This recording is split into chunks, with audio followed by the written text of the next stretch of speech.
This person writes, what are some red flags that people should never ignore? Well, red flags are subjective to a point. Usually it just suggests something that is really destructive to the relationship. So somebody's red flags can be, like, I sometimes use the example of like a smoker. If they smoke cigarettes, like a non-smoker might be totally turned off and they can't even be with somebody who smokes cigarettes, compared to someone who is a smoker and they actually want someone with cigarettes. So sometimes those red flags are subjective. And then you'll also see some situations where men seek out women who kind of like shame them or punish them, whether that's because that's what they know, or because it's like their role in life or their role in their family, or their role that they just had is to really solve problems or just basically seek out the chaos or the drama and then be the one who solves those problems. So it actually makes them feel important.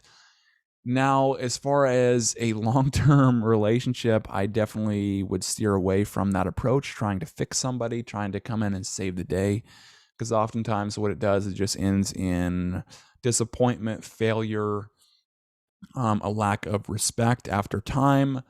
Sometimes she'll discard you. Maybe she needs you for a situation where she's going through something difficult. But then once basically she gets over that thing and you've been like this supportive, like handle all her chaos, handle her when she does these freakouts in a really actual effective way. But it's like once she's over that, then she's just like finds somebody else that's like quote unquote like an alpha or whatever, and then just ditches you or throws you to the curb or cheats on you. And so that's not a really good pattern to be in, even though a lot of guys do seek out the save the day kind of person. And so it's like, depending on what stage in your life you're at, depending on what patterns you run, red flags will really change. That being said, it's like me personally, going through all these relationship examples, studying relationships for years, applying this for myself, I've learned that, okay, you don't want women who bring you down. And so you want women who support you, who are your ally, not your enemy, not constantly being this weight on you and your mission. It's like your mission's going to be hard enough as it is. You don't want someone who doesn't support you. I don't want personally someone who like does drugs and just kind of has that lifestyle and then brings all those other people that have that lifestyle into my lifestyle. Just basically throw somebody to the side if that was the case. You don't want women who shame you, but that's also kind of referring to someone who's kind of like an anchor in your life. Let's see. You want people with like a positive outlook towards life. They're just kind of fun to be with. Again, that support you, and so you're kind of getting a pattern of really one of my main criteria is just having someone that wants you to succeed. And when that's the case, it's like you just find yourself having a much better time with that person. What are some other red flags? Well, if they're cheating, obviously that's one that wouldn't work for me. Disloyalty, that's a big one for sure.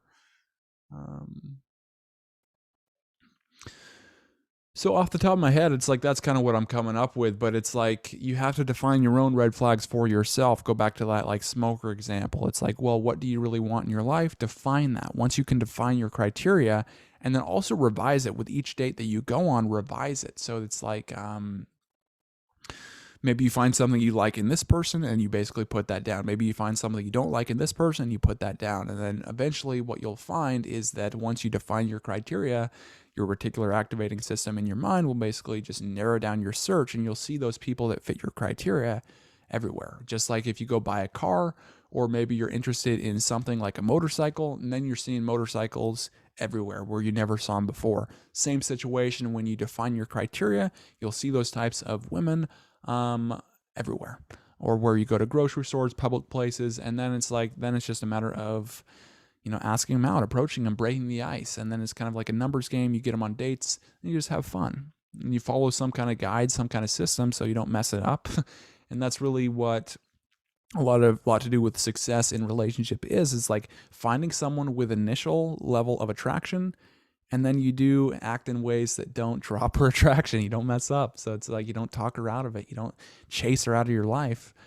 And I cover that in all my products right there. So it's like, if you want a basically success guide that'll basically walk you through the whole process, help you solve problems, help you know what she's feeling, and ultimately just not talk her out of liking you. And that's really the simplicity of it. Then you can get those products in the description below. Relationship Fundamentals is free. The other ones you can go through the ClickFunnels. Those are paid, and it's all through the same link. And so with that, I'll see you soon.